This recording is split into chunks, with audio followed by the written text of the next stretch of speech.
Hey guys, today we're going to be talking about the Moondrop LAN and how they compare to their little brother, the Moondrop CHU. If you're new to the channel, I'm Jeremy. Welcome to the channel. I'd love to hear from any of you. Please drop me a comment below to say hi or leave any questions you have related to audio equipment, whether it has to do with this video or not, down below, and we can chat about it, and I'll see if there's anything that I can do to help you. Thanks so much for watching. For the Moondrop LAN, the build quality is honestly really great. And it immediately reminds me of the Moondrop CHU's design. It's like they took everything good about the CHU and made it better. It's got a case that is similar but seems higher quality than the CHU, and the shape of the IEM is almost identical. They do feel good and light in the ears, with a much smaller feel in the ears than a lot of recent IEMs I've reviewed, such as the HBB Cons.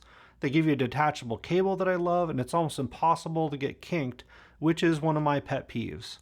I found the tips that came with them unusable though, so keep that in mind. I use my favorite tips with these, the CP100 Plus from SpinFit, and they work great. For audio quality, I listened to Dave Matthews' Crush live at Central Park, which gives you a really good sense of SoundStage, and it's just excellently recorded and gives you a lot of really good information about an IEM when you compare and contrast that with your different options out there. When I listened to it, it really opened my eyes up so much about what was great about the Moondrop LAN. And in fact, I've gone back and listened to so many sets from, say like last year that were expensive sets. Eco OH10, the Olinas.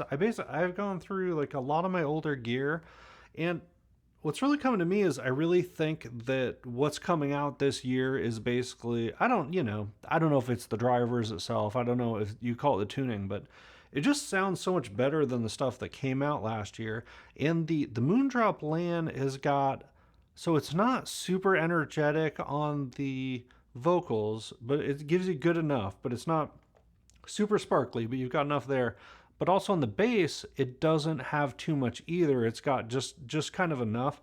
So it's one of these things where it's a set that basically works for just about anything in terms of the tuning. So many of the sets that we had last year had a lot of issues with being too sharp in certain areas, or giving you a headache because of the way that they sounded.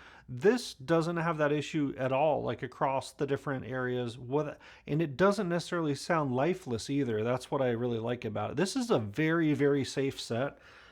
If it's your first IEM, like, you could get this and it just works great for just about any kind of music. You can listen to some hip hop with it. You can listen to Vocalist. You can listen to whatever, and nothing feels fatiguing. Nothing feels overwhelming. Nothing feels like it's too much. And on top of that, like listening to that Dave Matthews track specifically, when you listen to that, excellent location, excellent ability to hear the instruments in the separation, good sense of crowd. I mean, so it's not, perfect in terms of soundstage. I'd say it isn't really probably even as good as the 7Hz Zero, but what it does do a great job with is just balancing all these different things. Again, you're not going to get crazy bass out of it, but it's got enough bass to where if you start a song, like I listened to some Weekend song that starts with a rumble, and you can definitely get that rumble out of it, like it gives you that. Vocalists sound good, everything sounds good, but what it does the best is basically just not screwing up anything. It does a great job of just giving you everything that you need. And maybe, you want something more sizzly, you want something with tons of bass, that's fine. But like, if you just want to start off on this and you want something that's got excellent quality, the build's great, it feels good in your ears, like it's light and it gets in there. Again, 10, 20 bucks for tips, but I'd really recommend any of you guys just buy extra tips for all your IEMs anyway. If you don't have a lot of money, then move them between the IEMs as you try different things. I bought some stuff out of AliExpress just to try super cheap ones. I tried for you guys. They're just junk. They're basically the same stuff that comes in there. It's the difference between like the slick plastic that doesn't really develop a seal in your ears to something that basically you can almost feel sealed into shape. And even on crappy earbuds, that's going to give you a much better sound. Like, I would argue that the tip seal in the type of tips you have is almost as important as the IEM itself in terms of the sound. So you look at it like that, it's kind of crazy to not pay any attention to it. And I know if you guys are like me, when you first got these, a lot of times you would just throw whatever's in there and go, okay, it sounds okay.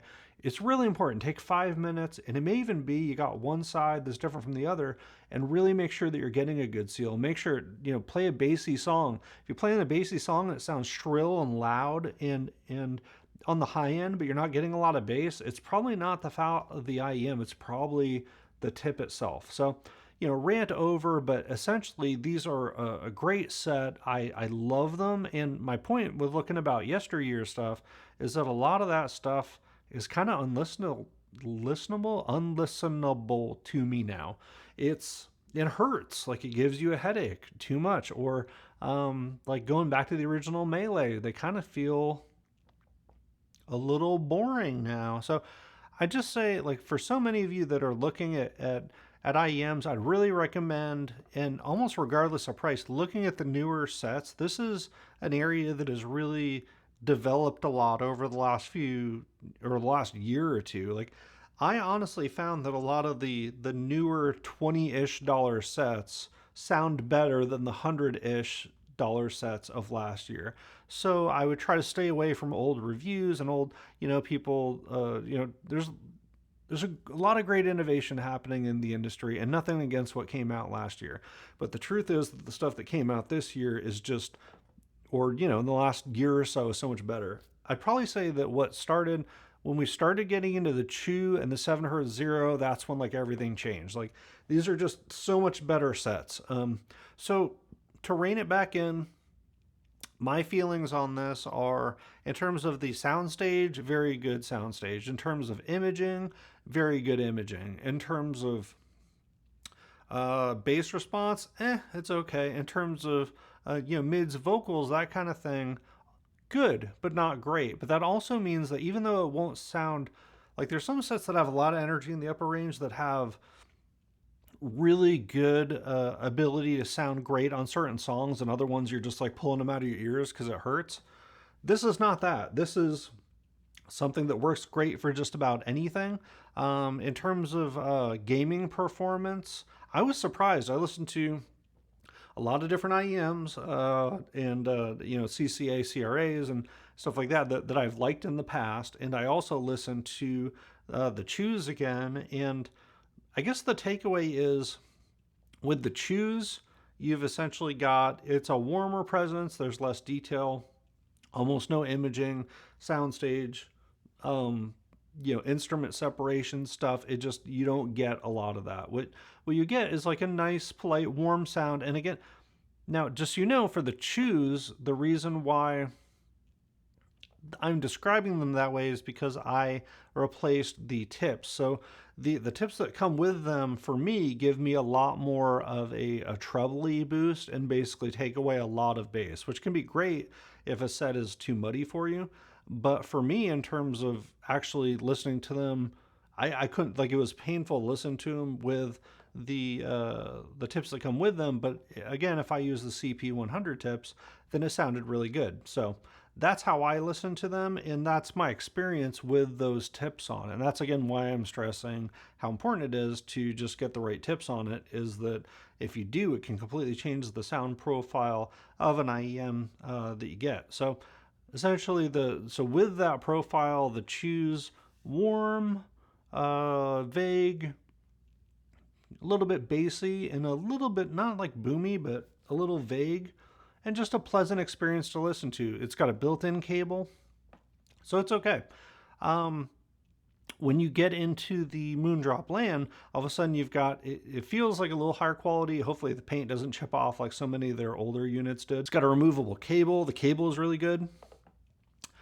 Fits in your ears really well, which is like one of my favorite things about the Moondrop CHU, was that it was so light and easy to get in your ears. So you've got that same kind of benefit, but a much better sound profile, a more clean, grown-up sound, the ability to sound great on video games. I didn't love it for movies. It doesn't do well with like undercurrent, like, ooh, bass that's just kind of sticking there. It doesn't keep up great with. But in terms of like gunshot booms, things like that for gaming, it actually did an amazing job, and I really enjoyed it a lot. So all in all, I'm going through my collection now, and so much of the stuff from last year, it's going. I'm going to keep the Moondrop LANs though, because I really like them. They're really great meat and potatoes kind of setup where it's just, okay, these will do great. They're light, they feel good, they've got a nice cable. You know, you do have to replace the tips, but once you get past that, they're just a great set to just have next to you all the time. And as I go through even more expensive sets, I'm going to keep them because they're so good at just everything and they're so forgiving. I never feel like I'm being fatigued wearing them, but I also don't feel like I'm missing a ton of energy on the lower high end, if that makes sense. So that's all I had to say. I just wanted to share it, just quick thoughts on it. I'm trying to go through a bunch of these and I'll continue to be making videos coming up. Thank you guys so much for watching. Let me know what you think. And of course, let me know anything else you'd like me to review. I'm trying to get caught up on reviews on a lot of the IEMs that I have laying around. So hopefully I'll get a lot of videos coming out soon. Thank you.